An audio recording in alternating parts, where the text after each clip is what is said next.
September 8, 1945. A temporary prisoner of war facility, Guam. The humid Pacific air hung heavy as 23 Japanese soldiers shuffled into a metal-roofed processing tent. These were among the first enemy combatants to surrender after the Emperor's radio broadcast, men who had held out on remote islands, convinced that death was the only honorable option. They entered expecting execution, torture, or at minimum, the brutal treatment their own forces had inflicted on captured Americans.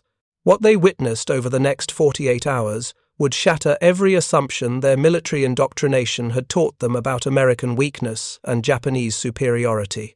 The revelation would not come from propaganda or interrogation techniques. It would come from something far more devastating to their worldview. The casual, overwhelming abundance of American military logistics, demonstrated through an act so simple, so routine to their captors, that it seemed impossible. Their American guards were showering, daily, with hot water, fresh soap, clean towels. If you're enjoying this deep dive into the story, hit the subscribe button and let us know in the comments from where in the world you are watching from today. As if this were the most natural thing in the world. As if water, fuel, and logistics infrastructure were unlimited resources, rather than the desperately scarce commodities that had defined the Japanese war effort.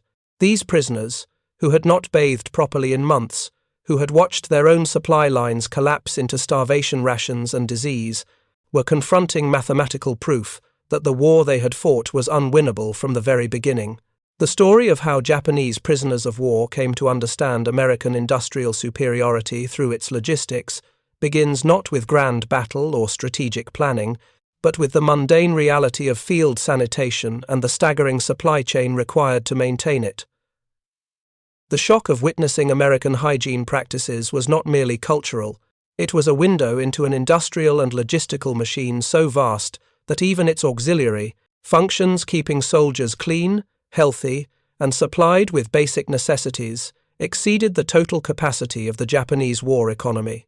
The Japanese military had prepared its soldiers for many things: death in glorious combat, honorable suicide rather than surrender, even torture at enemy hands. But they had not prepared them for witnessing an enemy who could afford to waste resources on comfort, who treated water and fuel as if they were infinite, who maintained peacetime standards of hygiene and sanitation in the middle of a global war fought across thousands of miles of ocean. This was not what weakness looked like. This was industrial power beyond comprehension. To understand what these prisoners were witnessing, one must first understand the Japanese experience of the Pacific War, particularly regarding logistics and supply. The Imperial Japanese Armed Forces had expanded rapidly across Asia and the Pacific from 1937 through 1942, conquering territory that stretched from the Chinese heartland to the edges of Australia, from Burma to the Central Pacific Islands. This expansion, while militarily impressive initially, created supply lines that were fundamentally unsustainable. By 1943, Japanese soldiers in forward positions were experiencing chronic shortages. Rations were reduced repeatedly. Medical supplies became scarce. Fresh water access was limited. On many islands, units survived on whatever they could scavenge, forage, or capture. The Japanese military had a phrase for this: living off the land. In practice, it meant soldiers often went hungry, sick soldiers went untreated, and basic hygiene became an unaffordable luxury. The numbers tell a grim story. A Japanese soldier in the Pacific Theater by 1944 typically received daily rations totaling perhaps 800 to 1,000 calories, far below the 3,000 to 4,000 calories required for active combat operations in WWII, tropical environments. Rice formed the bulk of these rations when available, supplemented irregularly with preserved fish, pickled vegetables, and occasionally small amounts of meat. Fresh food was almost non-existent. Vitamin deficiencies were epidemic. Beriberi, caused by thiamine deficiency, weakened thousands. Malnutrition made soldiers vulnerable to tropical diseases that swept through units with devastating effect. Water access varied dramatically by location, but forward units often had limited supplies. Purification methods were primitive or non-existent. Soldiers drank from streams, collected rainwater, or rationed whatever could be transported forward. Dysentery and other waterborne diseases were common. On some islands, lack of fresh water killed more men than combat. Bathing became irregular, then rare, then something soldiers did only when opportunity and resources aligned. The contrast with American forces operating in the same theaters was not merely significant. It was orders of magnitude different. American military field hygiene doctrine, as established in official publications and training manuals, required specific minimum standards for soldier health and sanitation. These were not aspirational goals. They were operational requirements backed by dedicated logistics systems, according to U.S. Army field manuals from World War II. The Surgeon General recommended showering at least weekly, regardless of location, season, or level of combat activity. In practice, American forces exceeded this minimum whenever possible. Forward units in the Pacific established shower facilities at base camps, constructed using standardized equipment transported specifically for this purpose. These were not luxuries. They were considered essential to maintaining combat effectiveness by preventing disease and maintaining morale. The logistics required to support American hygiene standards were staggering.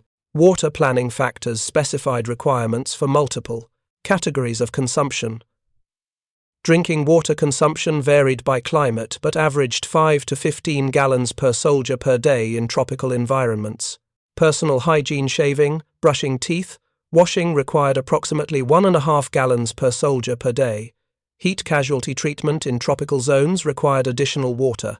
Centralized hygiene facilities, including showers, required an additional 3 to 5 gallons per soldier per week minimum, with many units exceeding this figure significantly. In total, American logistics planners calculated water requirements of 20 to 35 gallons per soldier per day in tropical combat zones, when all functions were included: medical treatment, hygiene, and equipment maintenance.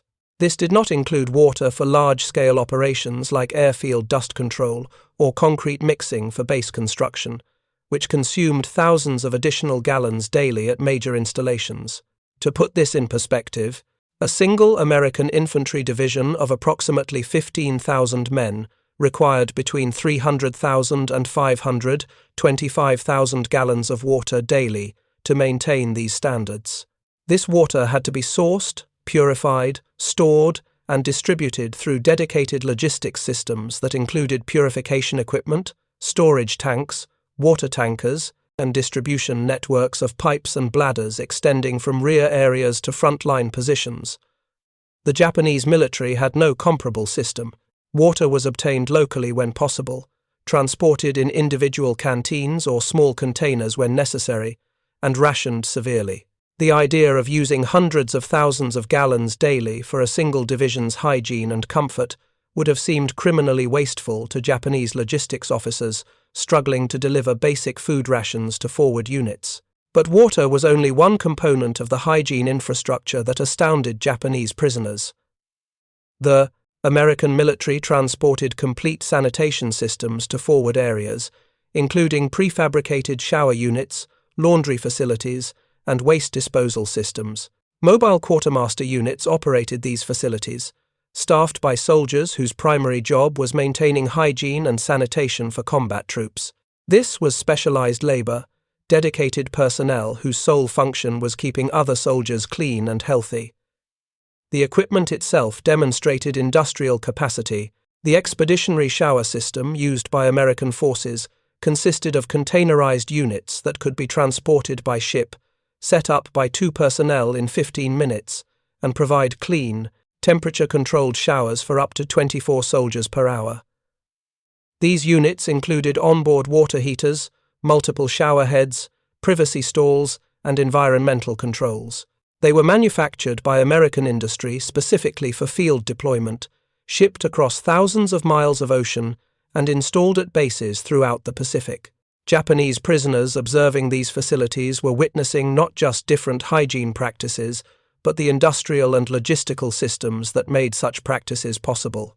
The shower units required electricity, supplied by portable generators. They required fuel, delivered by tanker trucks or ships. They required hot water, which meant energy expenditure for heating. They required drainage systems to handle wastewater. They required soap, towels, and cleaning supplies, all manufactured and shipped to forward areas.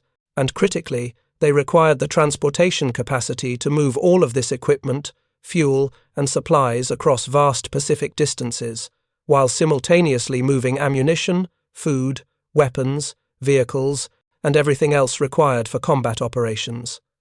The fuel requirements alone told a story of industrial abundance. Heating water for showers consumed fuel. So did the generators powering lights, pumps, and climate control. So did the trucks, delivering water and supplies. So did the ships bringing everything forward. American forces in the Pacific operated without meaningful fuel constraints, a situation incomprehensible to Japanese soldiers who had watched their own operations grind to a halt when fuel deliveries failed. The statistics of American fuel supply to the Pacific theater were astronomical. During the Marianas Campaign in July 1944, American logistics delivered almost 4.5 million barrels of fuel oil, 275,000 barrels of diesel fuel, and 8 million gallons of aviation gasoline into forward areas. This was for a single campaign lasting several weeks. The fuel enabled continuous naval operations, air support, ground vehicle movement, and yes, hot showers for tens of thousands of troops operating in tropical heat. By contrast, the entire Japanese military in the Pacific struggled with chronic fuel shortages by mid-1944. Synthetic fuel production from coal provided only a fraction of requirements. Romanian oil imports had been disrupted. Tankers were being sunk by American submarines faster than they could be replaced. Japanese commanders made strategic decisions based on fuel availability rather than tactical opportunity. The August 1944 memo from Vice Minister of War acknowledged that fuel shortages were crippling operations across all theaters. For Japanese prisoners, witnessing American soldiers casually use hot water for daily showers was thus not observing a cultural difference. It was confronting proof that their enemy had such overwhelming fuel abundance that they could allocate energy resources for comfort that exceeded Japanese military allocations for essential combat operations. The cognitive dissonance was profound and immediate. The food situation produced similar revelations. Japanese soldiers who had survived on rice and whatever they could scavenge were processed into American custody and fed meals that exceeded anything they had eaten as active combat soldiers. The first meals many prisoners received within hours of surrender included fresh meat, vegetables, bread, and fruit. Portions were substantial, quality was high, and critically, this was standard procedure, not special treatment for propaganda purposes. American military rations in the Pacific followed established nutritional guidelines designed to maintain combat effectiveness. Daily caloric intake targets were 3,500 to 4,000 calories for active troops in tropical environments. Meals included protein, carbohydrates, fats, vitamins, and minerals in calculated proportions. Field rations, like sea rations, provided balanced nutrition even when fresh food was unavailable. When possible, units received fresh provisions delivered by dedicated supply ships that included refrigeration capacity. The logistics supporting American food supply were as impressive as the water and hygiene systems. Refrigerated ships delivered fresh meat, eggs, milk, and produce to forward areas. Cold storage facilities at major bases preserved these perishables. Field kitchens at battalion and company levels prepared hot meals using gas stoves, electric equipment, and plentiful supplies. Waste from food preparation and consumption was disposed through organized sanitation systems rather than creating disease vectors. Japanese prisoners observed American soldiers discarding half-eaten meals, throwing away food that would have sustained a Japanese unit for days.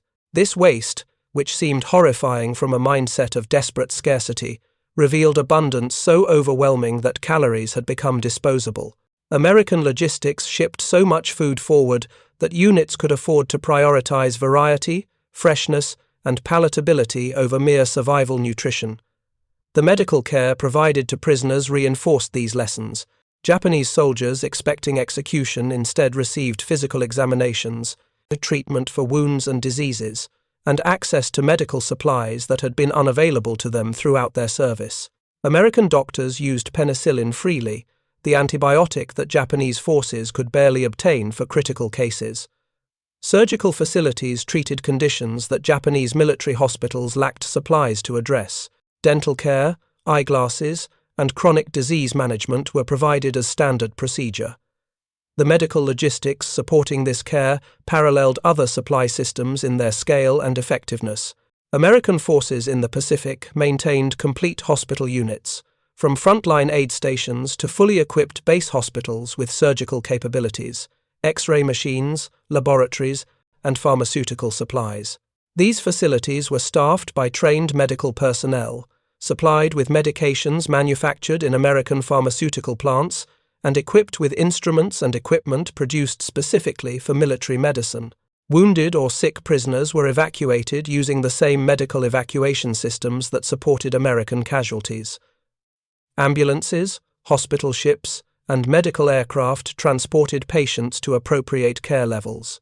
Whole blood for transfusions was flown from the United States in temperature-controlled containers.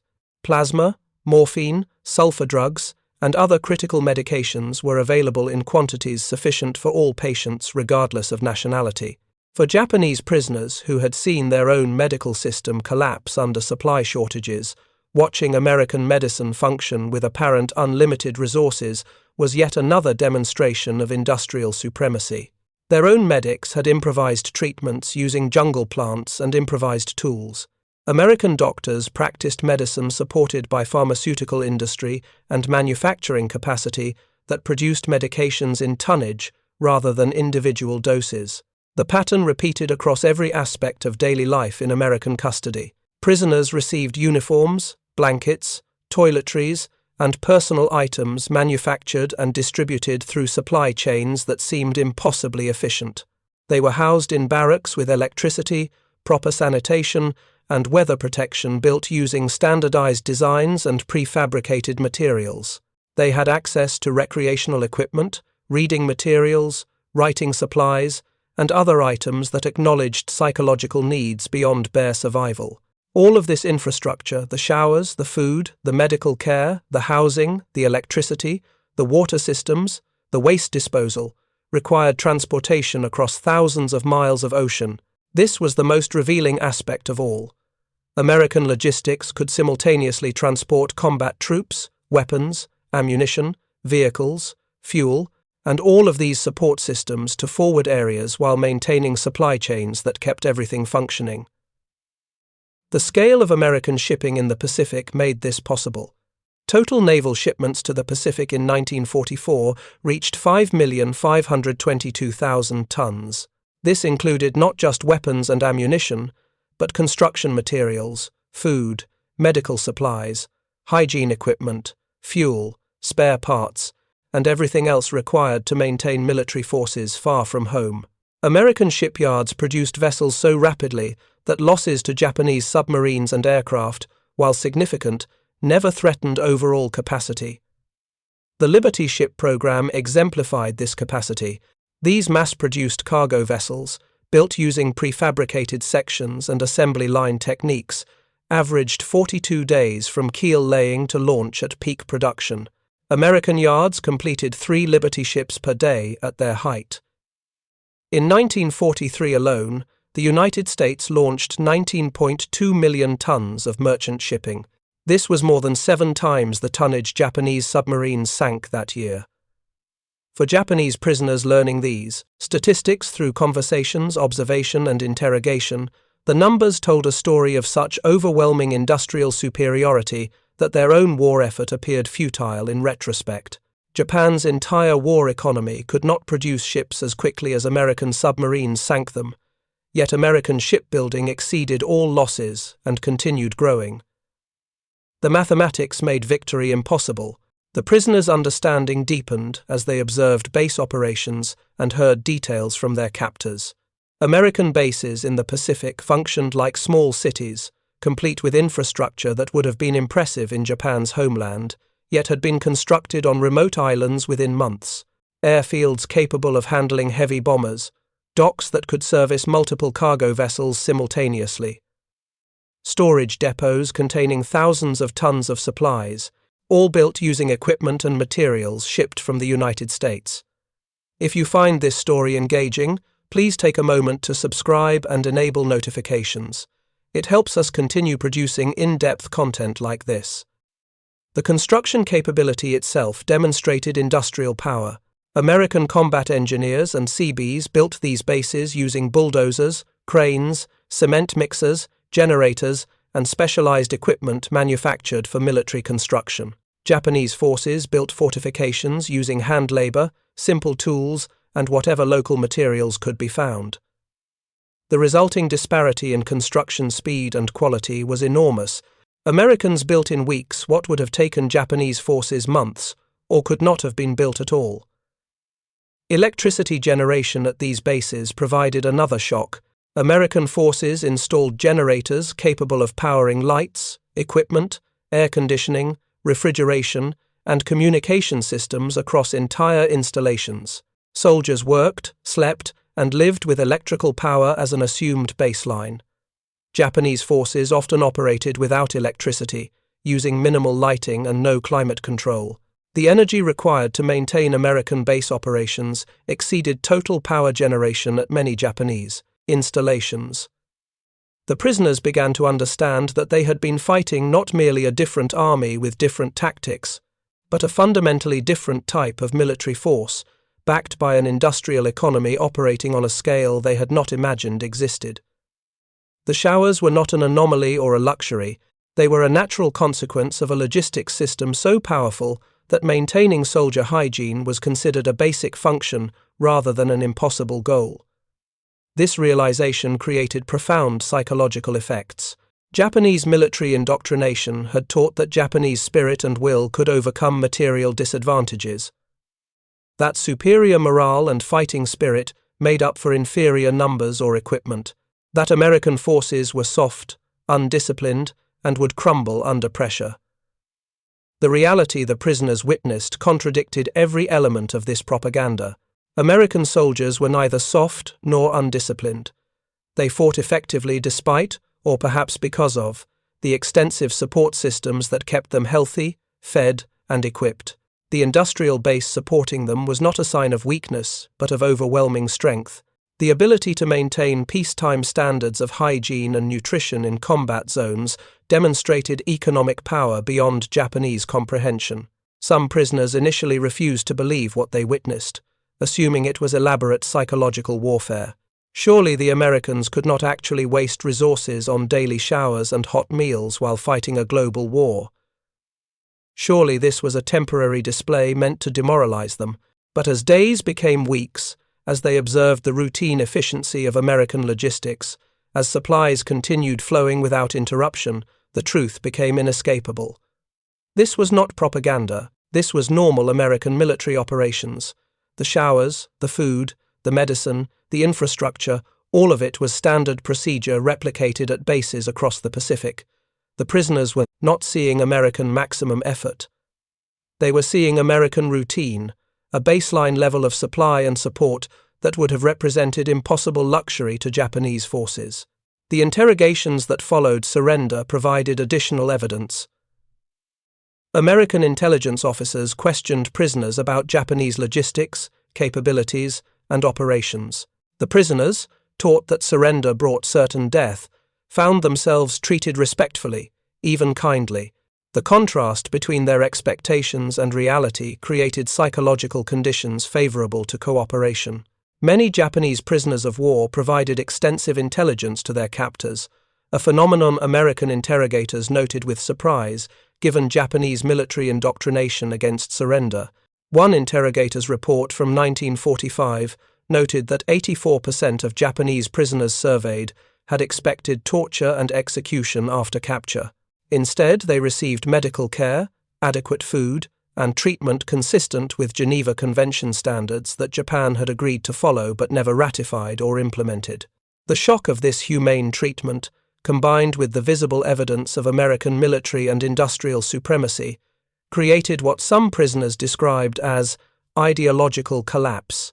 The prisoners saw American logistics not through statistics but through daily evidence, They bathed regularly using hot water and soap. They ate meals that satisfied hunger rather than barely sustaining life. They received medical care for conditions that would have been untreatable in Japanese military medical facilities. They wore clean uniforms. They slept in weather-protected barracks with proper sanitation. They had access to recreation, education, and correspondence. Every element of this treatment demonstrated logistics capacity. The soap came from American factories, shipped across the Pacific. The food was grown on American farms or produced by American industry, preserved and transported through global supply chains. The medicine was manufactured in pharmaceutical plants and delivered through dedicated medical logistics systems. The buildings were constructed using materials and equipment produced specifically for military purposes. The cumulative weight of this evidence created understanding that no amount of propaganda could have achieved. The prisoners learned through lived experience that American industrial power was not a myth or exaggeration. They had felt its effects through enemy naval and air superiority during combat. Now they felt its effects through the basic necessities of prisoner life. Both experiences taught the same lesson. America possessed economic and industrial capacity that made Japanese victory mathematically impossible. This revelation was particularly devastating for officers and technical personnel who understood logistics and industrial requirements. They could calculate backwards from what they observed to the industrial capacity required to produce it. If American prisoners of war received standard rations of 3,500 calories daily, and if America held approximately 35,000 to 40,000 Japanese prisoners at peak, that represented 135,000 to 140,000 meals per day, or 4 million to 4.5 million meals per month, just for Japanese prisoners. And this was trivial compared to feeding American forces deployed globally. Or consider the water requirements. If American military hygiene standards specified 20 to 35 gallons per soldier per day, and if the United States had deployed approximately 3 million troops to Pacific theaters by war's end, that implied water requirements of 60 million to 105 million gallons daily just for troop consumption. The logistics systems to purify, store, and distribute that much water daily, in addition to all other supply requirements, exceeded anything Japanese military had attempted at peak capacity. The prisoners could extrapolate from their immediate experiences to the broader industrial picture. If America could afford hot showers for prisoners of war as a routine matter, what did that imply about its fuel supplies? If it could fly fresh food to forward areas and discard half-eaten meals as waste, what did that imply about agricultural and shipping capacity? If it could provide penicillin to enemy soldiers for minor infections, what did that imply about pharmaceutical production and medical logistics? The answers were uncomfortable but inescapable. America had been operating throughout the war with resource abundance so great that what seemed like impossible luxury to Japanese forces was actually standard baseline for American operations. The Pacific theater was not even America's primary focus. More resources flowed to the European theater against Germany. Yet the secondary effort in the Pacific exceeded total Japanese economic mobilization by substantial margins. One captured Japanese officer, interrogated about his reactions to American treatment, reportedly stated that he had died as a Japanese soldier and been reborn. This transformation reflected not just the shock of survival, but understanding that everything he had been taught about the war was wrong. Japanese propaganda had portrayed Americans as weak, decadent, individualistic, and incapable of withstanding hardship. The reality was an enemy so strong it could maintain peacetime standards of comfort and care while prosecuting global war across multiple theaters against multiple opponents. The prisoners began to understand that the war had been lost not through any failure of Japanese courage, tactics, or fighting spirit. It had been lost before the first shots were fired, through simple mathematics of industrial capacity. Japan lacked the economic base, natural resources, and manufacturing capability to sustain prolonged war against an opponent with America's advantages. The decision to attack Pearl Harbor had guaranteed defeat. The only questions were how long defeat would take and how complete it would be. This understanding, born from observing American soldiers shower with hot water and soap, represented a more complete ideological transformation than any formal re-education program could have achieved. The prisoners witnessed the truth directly, measured it against their own experiences, and reached conclusions based on undeniable evidence rather than propaganda from either side. The story of these prisoners and their realization about American logistics demonstrates a fundamental principle of industrial warfare. Modern military power flows from economic capacity, and economic capacity manifests in seemingly mundane details like field sanitation, food supply, and resource allocation. The nation that can afford to maintain hygiene standards in combat zones has won the logistics war. Everything else follows from that baseline advantage. Japanese prisoners understood this lesson through personal experience. They had fought for an empire that could not feed its own soldiers adequately, could not supply basic medical care, could not maintain minimal hygiene standards in the field. They had surrendered to an enemy that provided all of these things not just to its own forces but to prisoners of war as a matter of routine rather than exceptional effort. The contrast was crushing and complete. The prisoners would carry this knowledge home after the war ended. Some became advocates for Japanese reconstruction along American lines, understanding that prosperity came from industrial capacity rather than military conquest. Others simply shared their experiences, telling families and communities about the overwhelming power they had witnessed. Their testimony helped reshape Japanese society's understanding of the war and its causes. But in those first days and weeks of captivity, watching American soldiers take their daily hot showers, eating meals that would have seemed luxurious in their own military service, receiving medical care that had been unavailable throughout their time in uniform, Japanese prisoners confronted a truth that no propaganda could obscure. They had been defeated not by superior tactics or courage, but by an industrial economy so powerful that its auxiliary functions exceeded their maximum effort. The showers were not comfort or luxury. They were evidence of economic supremacy that made military victory inevitable from the first day of war. The transformation of Japanese prisoners from captured soldiers expecting death to witnesses of industrial supremacy was not instantaneous, but it was inevitable once they confronted the accumulated evidence. Each day in American custody provided new revelations about the logistics systems that had defeated them.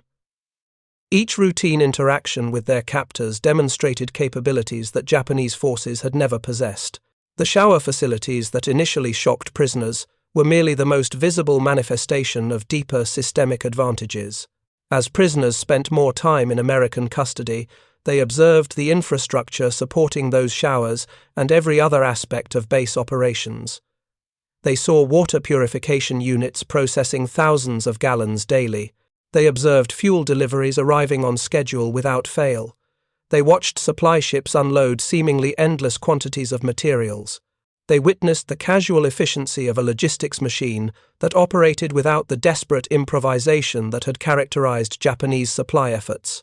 American forces maintained detailed records of their logistics operations, and some information inevitably reached prisoners through conversations, observation, or interrogation processes. The numbers were staggering when compared to Japanese capabilities. In the first 6 months of 1943, American forces shipped 707,000 tons to the Central Pacific and 856,000 tons to the South Pacific from West Coast ports alone. This represented more tonnage in 6 months than Japan transported to forward areas in an entire year. The petroleum statistics were particularly devastating to any remaining illusions about Japanese competitiveness. By late 1943, advanced American bases in the Central Pacific required 9 commercial tankers, delivering 600,000 barrels of fuel per month just for routine operations. During the Marianas Campaign, 6 fleet oilers and 40 chartered tankers delivered almost 4.5 million barrels of oil, plus 275,000 barrels of diesel fuel, plus 8 million gallons of aviation gasoline into forward areas in a single month. Japan's entire petroleum production in 1943, including synthetic fuel from coal and Romanian imports, totaled approximately 40 to 50 million barrels for the entire year. The Americans were using in 1 month, for one campaign, fuel quantities approaching 10% of Japan's annual production, and this was just the Central Pacific. American forces operated simultaneously in the Southwest Pacific, China, Burma, India Theater, Alaska, and across the globe against Germany. For Japanese prisoners who understood these figures, the implications were crushing. Their nation had gone to war partly to secure oil resources in the Dutch East Indies and Southeast Asia. The entire strategic rationale for the Pacific War included obtaining petroleum that domestic synthetic production could not provide. Yet the enemy they fought possessed petroleum abundance so overwhelming that fuel consumption, which would cripple Japanese operations, was routine for single American campaigns. The food logistics told similar stories of impossible disparity. American military planning factors specified rations requiring 1.25 gallons of water per meal per soldier for dehydration and kitchen sanitation when preparing fresh food. Field rations like MREs required only 0.25 gallons per meal, but provided equivalent nutrition through concentrated preserved foods. Fresh provisions were prioritized whenever possible, requiring refrigerated transportation and cold storage facilities. Japanese prisoners ate better as prisoners than they had as soldiers, but what they ate was standard American military rations, not special treatment. The meals they received, meat, vegetables, bread, fruit, milk, represented routine supply capabilities. American logistics delivered fresh food to forward areas using refrigerated ships and maintained cold storage facilities at major bases. Spoilage rates, while significant in tropical climates, were accepted as inevitable rather than catastrophic. If food spoiled, more was shipped forward. This attitude toward waste revealed fundamental differences in resource availability. Japanese forces could not afford waste. Every grain of rice, every medical supply, every round of ammunition had to be carefully rationed and preserved. Waste meant soldiers would go hungry or without necessary equipment. American forces, by contrast, planned for waste as an inevitable consequence of abundant supply. If 10% extra was prepared to ensure adequate portions, the waste was acceptable because supplies were not constrained. The construction equipment that Japanese prisoners observed at American bases demonstrated industrial capacity in concrete form. American combat engineers and naval construction battalions built bases using mechanized equipment that exceeded anything Japanese forces possessed. Bulldozers leveled terrain and built roads. Cranes unloaded cargo ships and positioned heavy equipment. Cement mixers poured concrete for runways, foundations, and structures. Generators provided electrical power for construction tools and lighting for night work. Japanese forces built fortifications and facilities, primarily through manual labor using hand tools. The resulting disparity in construction speed and capability was enormous. American engineers could build a functional airfield capable of handling heavy bombers in weeks. Japanese forces required months to build comparable facilities using labor-intensive methods, if they could build them at all given equipment and material constraints. The prisoners observed Americans building not just military facilities, but infrastructure for support functions, warehouses for supplies, barracks for personnel, medical facilities with proper sanitation and equipment, recreation facilities for morale. All constructed rapidly using prefabricated materials and mechanized equipment, all supplied through logistics chains that delivered building materials alongside ammunition and food. One Japanese officer, captured during the Philippines campaign and held at a facility on Leyte, watched American Seabees construct a complete base camp, including water systems, electrical generation, housing, and sanitation in under 30 days. He later told interrogators that this construction effort, which the Americans treated as routine, exceeded what an entire Japanese division could have accomplished in 3 months, using maximum available resources. The comparison was not merely different in degree, but fundamentally different in kind. The medical facilities available to prisoners reinforced these lessons with personal immediacy. Prisoners suffering from malnutrition, tropical diseases, wounds, and chronic conditions received treatment using medicines and procedures that had been unavailable throughout their military service. American doctors diagnosed conditions using X-ray equipment, laboratory testing, and clinical examinations backed by medical supplies that seemed unlimited. Penicillin, which Japanese forces could barely obtain for critical cases, was used freely by American medical personnel for relatively minor infections. The antibiotic had been mass-produced by American pharmaceutical industry specifically for military use. Production capacity increased throughout the war until penicillin became available in quantities sufficient to treat all Allied personnel and even prisoners of war. Japanese doctors had dreamed of such supplies. American doctors treated them as routine. Surgical capabilities available to prisoners exceeded those of many Japanese civilian hospitals. American base hospitals included complete surgical suites with anesthesia, blood transfusions using typed and cross-matched blood, post-operative care in temperature-controlled recovery wards, and pharmaceutical support for pain management and infection control. Prisoners requiring surgery received it, often for conditions they had lived with for months or years, because Japanese military medicine lacked capacity to address them. Dental care, considered a luxury in Japanese military service, was routine in American facilities. Prisoners received dental examinations, cavity fillings, extractions when necessary, and even dentures in some cases. The dentists performing this work used modern equipment and materials, supplied through specialized medical logistics that delivered dental supplies alongside surgical equipment and pharmaceuticals. The cumulative effect of this medical care on prisoner psychology was profound.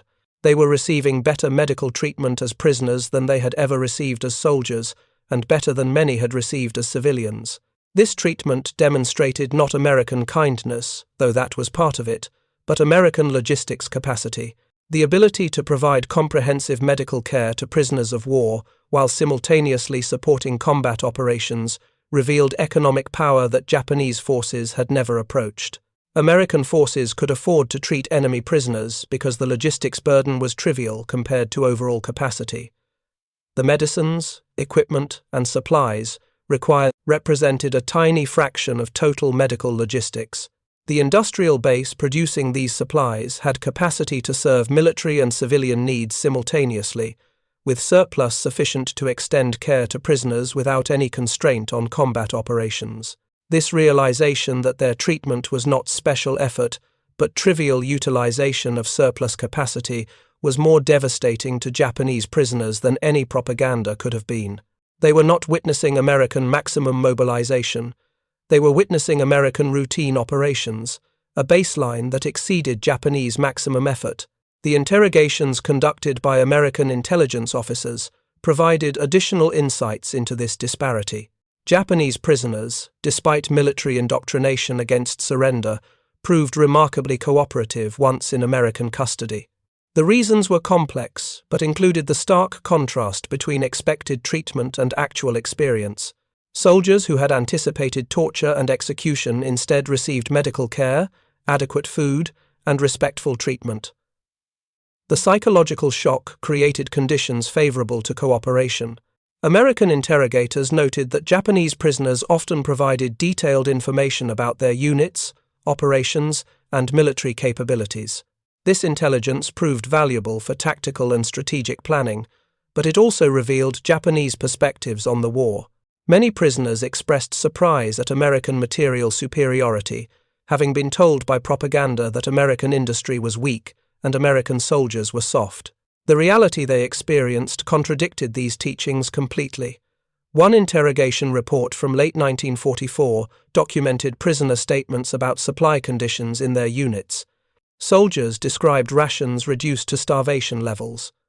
Officers explained fuel shortages that prevented necessary movements. Medical personnel detailed supplies so scarce that wounded soldiers often received no treatment beyond basic first aid. The accumulated testimony painted a picture of Japanese logistics collapsing under weight of impossible demands and shrinking resource access. These same prisoners then experienced American logistics firsthand. They ate meals totaling 3,000 calories or more daily. They bathed regularly using hot water. They received medical care using plentiful supplies. They wore clean uniforms, laundered in dedicated facilities. The contrast between their experiences as Japanese soldiers and as American prisoners could not have been more stark or more revealing about underlying industrial capacities. Some prisoners underwent what can only be described as ideological conversion. Having believed in Japanese superiority and ultimate victory, they confronted undeniable evidence that the war was lost and had perhaps been unwinnable from the beginning. The propaganda they had absorbed about American weakness was exposed as lies by their own direct observations. Some prisoners reportedly expressed desire to fight alongside Americans, though this reflected psychological complexity rather than simple betrayal of their nation. The transformation was facilitated by several factors beyond material treatment.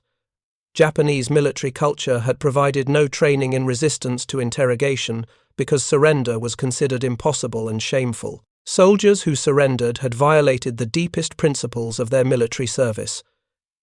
Many felt they had died as Japanese soldiers and were now something else. This psychological break, while traumatic, created openness to new understandings about the war and its causes. American policies toward prisoners encouraged this transformation without explicitly attempting indoctrination. The Geneva Convention standards that America followed, which Japan had agreed to respect but never implemented, required humane treatment of prisoners. This treatment served multiple purposes. It was the right thing to do morally, it encouraged future surrenders by demonstrating prisoners would not be executed, and it created conditions favorable to intelligence gathering. The policy succeeded on all levels. Japanese prisoners were allowed and even encouraged to improve their camps through work projects. They constructed gardens, recreational facilities, and religious shrines using materials provided by American authorities. They published camp newspapers. They formed sports teams and theatrical groups. They studied English and American culture. These activities, while supervised, reflected American confidence that prisoners posed no security threat and could be treated as human beings rather than enemies requiring constant coercion. The prisoners sold items at camp post-exchanges, purchasing tobacco, candy, toiletries, and other goods, using credit earned through work. The presence of Coca-Cola, chewing gum, cigarettes, and American consumer goods in prisoner camps demonstrated industrial capacity, extending beyond military necessities into consumer production that continued despite wartime demands. Japanese industry had been stripped of consumer production to focus entirely on military needs. American industry supplied both simultaneously with apparent ease. This casual abundance of consumer goods, this continuation of normal economic activity alongside total war mobilization, revealed economic depth that Japanese planners had fundamentally misunderstood. America was fighting a global war against multiple opponents while maintaining domestic consumer production, civilian comfort, and industrial capacity for non-essential goods. Japan had mobilized completely, stripped its economy of anything not directly supporting military operations, and still could not match American output. The shipping that made all of this possible, the transportation of supplies, equipment, personnel, and materials across thousands of miles of ocean, demonstrated industrial and organizational capabilities that Japanese prisoners could observe but barely comprehend. American merchant shipping construction had reached rates where losses to submarines and air attacks were replaced faster than they occurred. Liberty ship production peaked at 3 vessels per day, with individual ships averaging 42 days from keel laying to launch. Japanese prisoners learned these statistics through various channels and struggled to accept them. 3 ships per day seemed impossible. But they also observed the evidence directly. American supply ships arrived at forward bases constantly, unloaded vast quantities of cargo, and departed for more. The flow never stopped. Supplies never ran short. Logistics functioned with apparent effortless efficiency because the industrial base supporting it was so large that even massive requirements were routine. The contrast with Japanese shipping told stories of strategic defeat. Japanese merchant marine tonnage declined throughout the war as American submarines sank vessels faster than Japanese shipyards could replace them. By mid-1944, Japan had lost effective control of its sea lanes. Resources from conquered territories could not reach the home islands. Fuel, food, raw materials, all became scarce because the ships to transport them had been sunk. American submarine warfare against Japanese commerce was itself enabled by industrial capacity. American shipyards built fleet submarines faster than Japanese anti-submarine forces could sink them. American industry produced torpedoes in quantities that allowed submarines to fire on targets of opportunity rather than carefully rationing weapons. American logistics kept submarines supplied with fuel, food, and torpedoes through forward supply bases built specifically for submarine operations. The tonnage war in the Pacific, unlike the Atlantic where German U-boats nearly severed Allied supply lines, was one-sided from relatively early in the conflict. Japan never developed effective anti-submarine warfare capabilities. Convoy protection remained inadequate. Destroyer escorts, which the Allies recognized as essential for protecting merchant shipping, were never produced in sufficient numbers. By 1944, Allied submarines operated with relative freedom, sinking shipping faster than it could possibly be replaced. Japanese prisoners learning about this strategic situation understood that their ground combat, their tactical victories, their individual courage and sacrifice had been irrelevant against the underlying mathematics of industrial attrition. The war was lost in shipyards, in factories, in fields and mines and oil wells, long before battles determined local outcomes. American industrial capacity made defeat inevitable, regardless of battlefield performance. This understanding spread among prisoners through conversations, shared observations, and collective realization. The evidence was everywhere and undeniable. They ate it in their meals. They bathed in it with hot water. They wore it in clean uniforms. They slept under it in weatherproof barracks with electricity. They received it in medical treatment using plentiful supplies.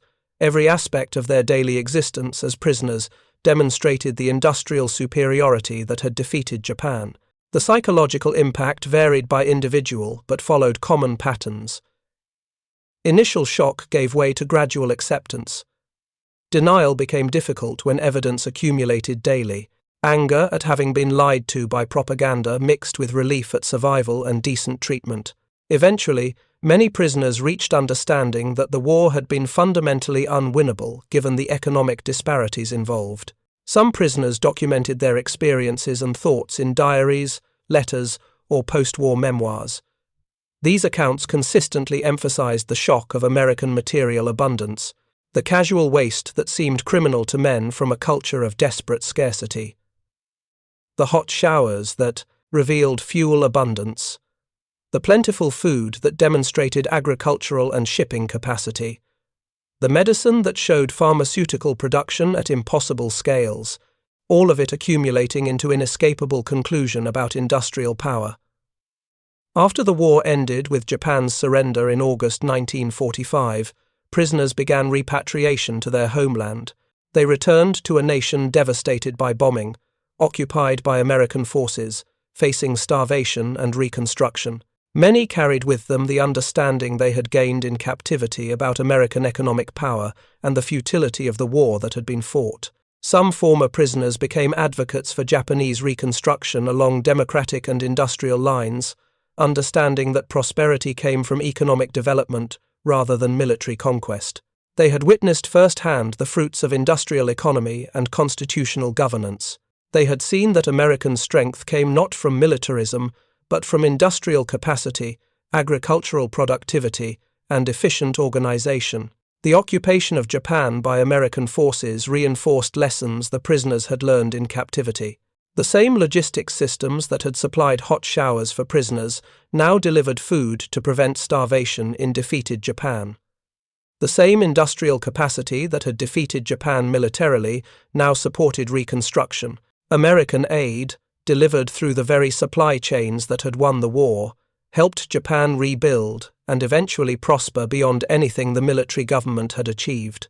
The transformation of Japanese society in the post-war period drew on understanding that military power without economic foundation was hollow. The prisoners, who had witnessed American industrial might through its logistics systems, helped communicate this lesson to a defeated nation. Their testimony about American capabilities, about the futility of fighting such overwhelming economic power, helped Japan accept defeat, pursue reconstruction rather than continued resistance. The story of Japanese prisoners discovering American industrial superiority through shower facilities and daily logistics demonstrates fundamental truths about modern warfare. Victory in industrial conflict between developed nations flows from economic capacity, and economic capacity manifests in countless small details of military logistics. The nation that can afford hot showers for prisoners has won the war. Everything else is details. Japanese prisoners understood this through personal experience, through daily confrontation with evidence their propaganda had never prepared them for. They had been taught American weakness and Japanese superiority. They witnessed American abundance and Japanese desperation. They recognized, because the evidence made denial impossible, that they had fought an unwinnable war against an opponent whose economic power exceeded their imagination. The hot showers were not an anomaly or propaganda display. They were natural consequence of logistic systems so powerful that maintaining soldier hygiene was routine rather than impossible. The showers revealed the fuel abundance, enabling water heating. The water revealed purification and distribution systems. The systems revealed industrial capacity to manufacture and transport equipment. The capacity revealed an economy operating on scales that made Japanese maximum effort seem primitive by comparison. This was the lesson Japanese prisoners learned, that modern war is won in factories, on farms, in mines and oil fields and shipyards, long before armies meet on battlefields. Industrial capacity determines outcomes. Logistics capacity manifests industrial power. And the nation whose prisoners of war shower daily with hot water has already won, because that single detail reveals economic dominance that cannot be overcome through courage, tactics, or willpower alone. The Japanese prisoners who witnessed this truth, who bathed in American showers, and ate American food, and received American medicine, carried knowledge that shaped post-war Japan. They understood that their defeat had been inevitable, written in the mathematics of industrial production and logistics capacity from the first day of war. America's true weapon was not its bombs or planes or ships, but its inexhaustible capacity for production, organization, and supply. In the end, the war in the Pacific was won not primarily by military brilliance or battlefield courage, though both mattered, but by the overwhelming industrial and economic power of a nation that could afford to maintain peacetime standards of hygiene, nutrition, and comfort while prosecuting global war on multiple fronts against multiple enemies. Japanese prisoners learned this lesson through the most mundane of experiences, taking a hot shower with soap and clean water, eating a full meal, receiving medical care for minor ailments, living with electricity and sanitation as assumed baselines. These experiences, repeated daily throughout their captivity, taught more effectively than any propaganda could about the true nature of American power. The showers were not American kindness, though kindness was involved. They were evidence of economic supremacy that made military victory inevitable from the beginning. The prisoners understood this, accepted it because evidence made denial impossible, and carried that understanding into the post-war world. The legacy extends beyond individual prisoners to Japan's post-war reconstruction and its relationship with the United States. The understanding that American strength came from industrial and economic capacity rather than military aggression helped shape Japanese choices about reconstruction. The same logistics systems that had supplied hot showers for prisoners now delivered aid for rebuilding.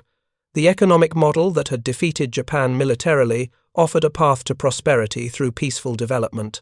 Japanese prisoners who witnessed American logistics superiority through daily experiences of adequate food, clean water, medical care, and basic comfort became unwitting ambassadors of economic truth. They had learned, through personal experience more convincing than any argument, that prosperity came from industrial capacity, that military power flowed from economic strength, and that the nation that could afford hot showers for prisoners while fighting global war possessed advantages that tactical brilliance could not overcome.